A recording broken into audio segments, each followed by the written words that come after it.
Do ponto de vista do conhecimento, esse efeito desse programa emancipatório vai se confundir com a própria afirmação da ciência.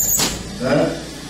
É famosa e conhecida a percepção de Comte, no seu curso de filosofia positiva, onde Comte imagina isso de uma maneira evolutiva e progressiva, onde a humanidade transitaria de estilos de pensamento que permitiriam à humanidade chegar àquilo que ele chamava de estágio positivo, ou estágio positivo.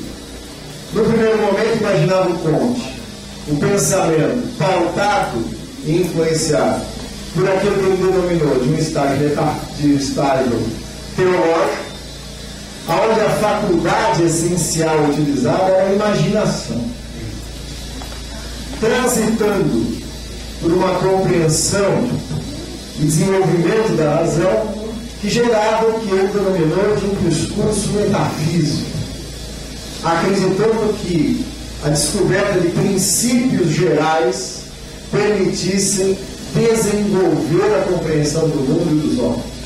A faculdade da imaginação cederia lugar à faculdade da argumentação. Tempo. Alô. Oi. Está baixinho. Está melhor isso? Sim.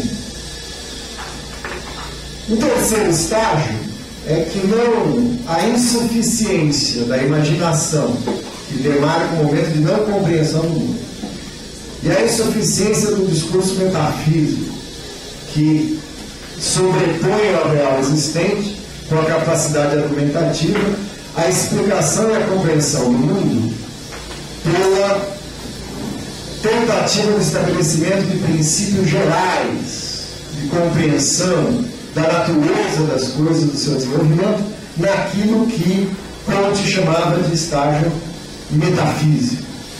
Até a capacidade humana, dizia Comte, de observar a natureza, observar a realidade e derivar dessa realidade suas próprias leis.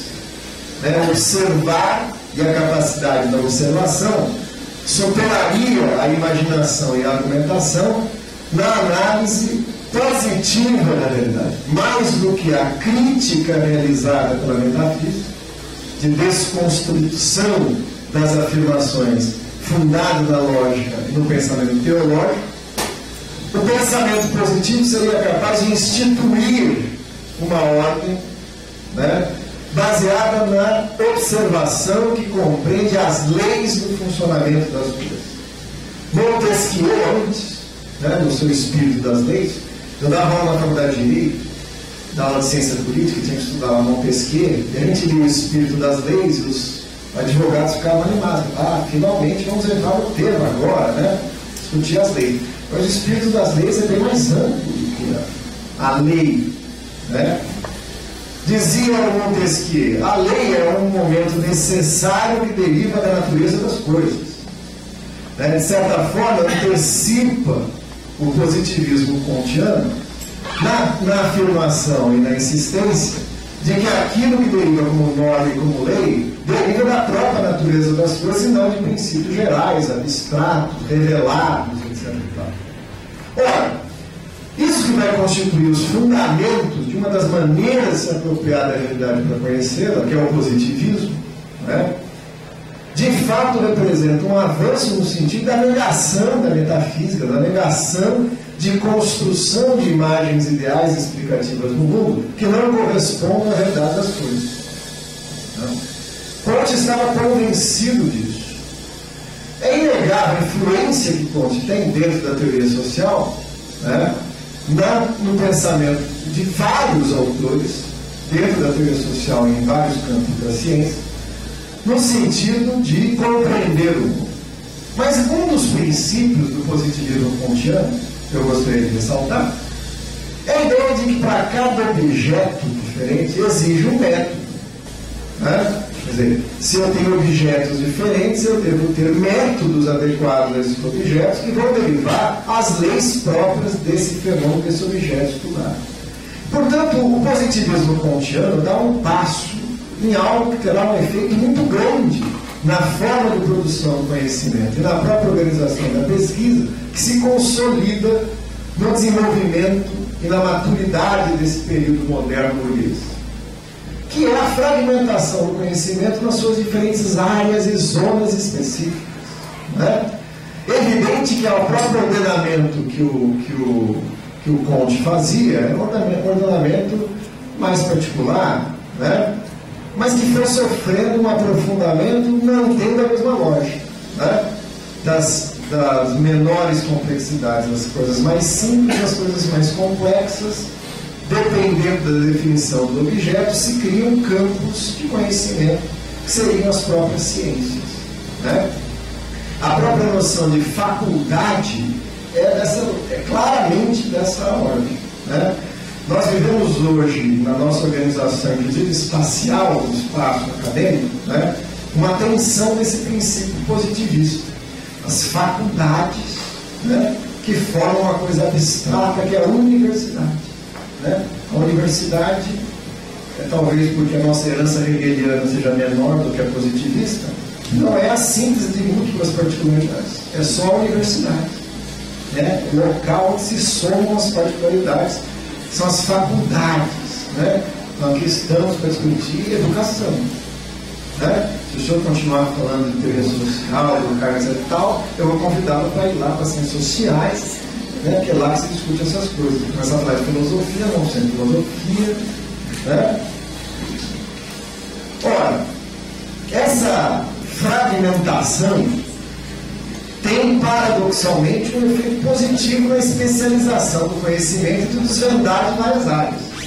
Mas ela caminha num sentido oposto, né, ao conhecimento que, na base desse processo emancipador, não por acaso é filosófico, né, que articula a compreensão do mundo numa perspectiva de totalidade. Né? Uma das grandes dificuldades do pensamento positivista é separar os autores por esses ramos e caminhos do conhecimento positivizado, porque ele nasce normalmente unificado. Né? Na sequência dessa concepção, isso vai orientar profundamente a postura dentro do conhecimento. O que se define e passa a se consagrar como postura científica é a postura daquele campo do saber capaz de identificar claramente um objeto, desenvolver um método que seja adequado à análise desse objeto e, a partir desse estudo, elaborar leis específicas desse campo. E aí você pode chamar isso de ciência. Né? Tudo bem? Então, certos campos do saber são recebidos como, assim eu vou dizer, como é que eu posso dizer? Reticências. Né? Tudo bem, vocês produzem ciência, é uma ciência menor. Né? Estavam pedindo material para fazer o trabalho, o pessoal da educação lá pediu material para fazer o trabalho. Né?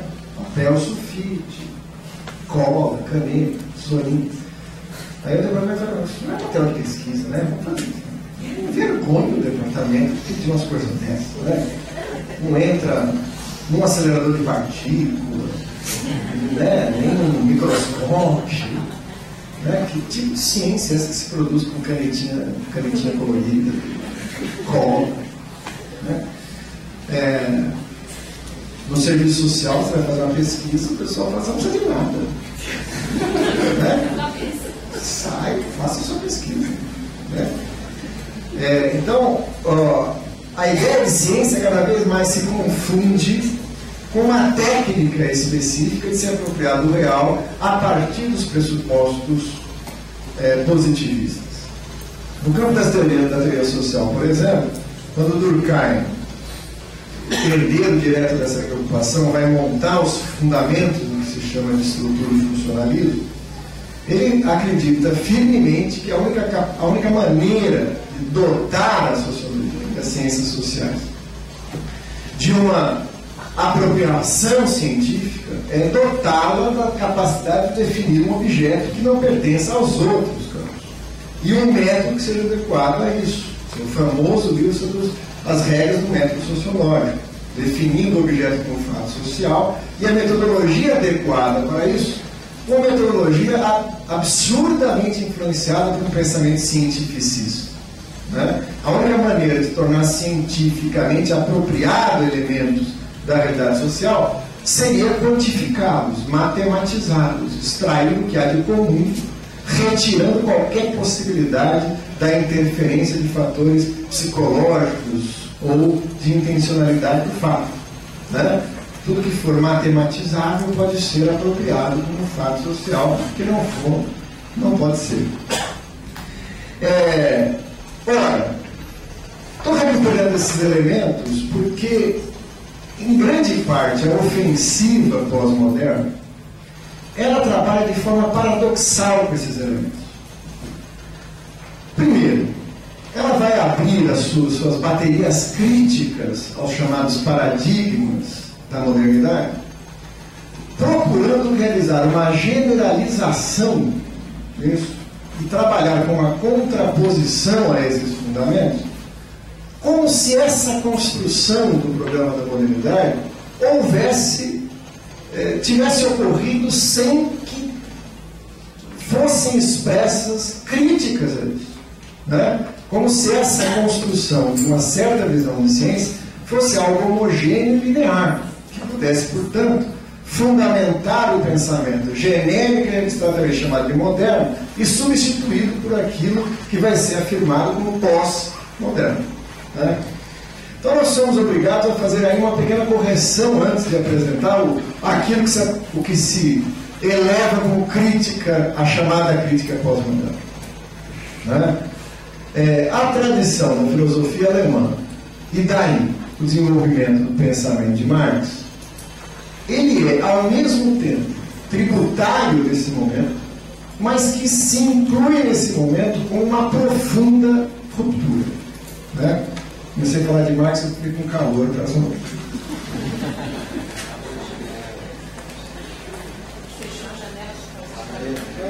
Está muito fechado. Classe trabalhadora.